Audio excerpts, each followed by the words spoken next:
Greetings, fellow citizens. This is Citizenkong, and welcome to another Fez Night. And tonight's Fez Night will be called, and it's kind of a rhetorical question, who doesn't like Fez Night? I'm not asking for the answer to that. It's just kind of a rhetorical question.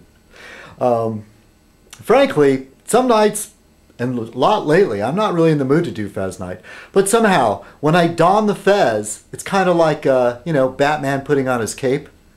I can do Fez Night. And we're on, because the show must go on. And I'm feeling better about it already. Okay? So, tonight's drink for Fez Night will be a little departure from my usual Gibson Martini, which I sorely needed that. And for those of you that are new to Fez Night, I thank my new subscribers, have a drink, and I become increasingly inebriated towards the end of the series of videos. It'll be presented in parts, and I babble incoherently.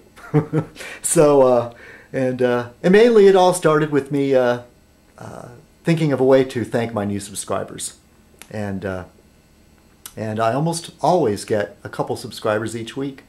There's been a week or two where it's been pretty dry, but I haven't been posting any regular videos. Not that much lately, but more on that later. All right, tonight's drink will be the vodka screwdriver. And there's a reason why I thought of this drink tonight. I've been emailing a friend of mine that I've known since second grade, when I first moved to California from Albuquerque when I was about 7 years old. And his name is Jim, and he now lives in Texas, and we still kind of stay in touch off and on. And I finally got him to check out some of my videos. And Jim, a reason why I'm drinking a vodka screwdriver, it was the first time I ever really got buzzed on alcohol, was with my friend Jim. His dad bought us because he figured it'd be better that, that if we're going to drink, that we do it, in the confines of the home rather than out on the street corner.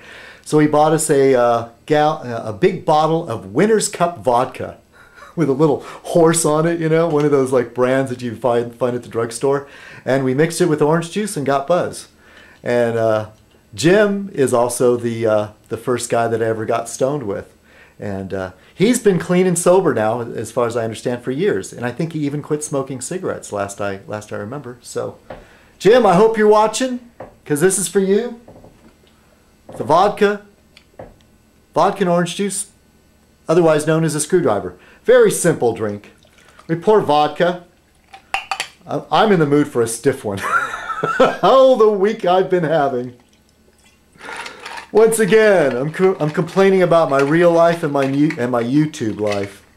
All right, vodka screwdriver. I'm going to make it a stiff one. I think that looks pretty stiff. All right, very simple drink. It's funny, I've got Tropicana, some pulp. Okay, at the store they had some pulp and no pulp. What I want is the extra pulp. What the hell did they do with the pulp?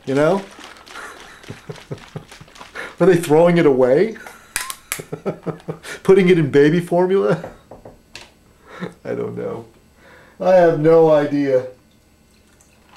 Oh, I remember, and see this, I just free associate, okay?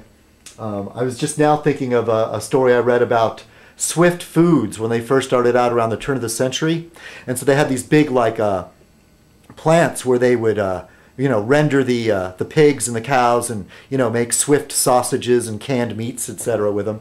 And the owner of the factory was looking out at, I guess it was in Chicago, and he was looking out at this field where they were dumping all the excess, like the fat and blood and stuff, and they're just like letting it flow into the groundwater. And he looks and goes, "What's all that? Look at that, it's all going to waste." So they had to they figured out a way of collecting that and putting it back in the food. Oh gosh. Oh, I think my glasses need cleaning. Excuse me, I'm going to take my glasses. This is me, Citizenkong, without my glasses. I really don't need them that bad. I need them for reading. But I kind of like the... gives me something to hide behind, eh? Hey. Groucho had his glasses, you know. Well, he had the mustache and the cigar. Woody Allen had his glasses. Citizenkong has his. And a fez. All right. Oh, I forgot to bring... I'm going to stir this with my finger. I hope this doesn't disgust any of you. I forgot to bring a stirring straw. But anyway, that was before the FDA got involved. And, oh yeah, the big government stepping in, making sure our food was safe. All right. Here's to my new subscribers and to Jim, if you're watching. Cheers. Boy, that's a strong one. It's not really my favorite drink. I use an envelope here. I use one of my unopened bills as a coaster. Yeah, that's me. Citizenkong style all the way. Unopened bills. Oh, God.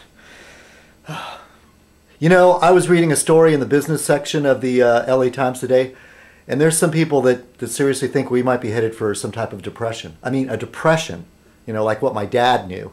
My dad was born in 1907. He was old enough to be my grandfather. And I grew up at my father's knee with stories of the Depression.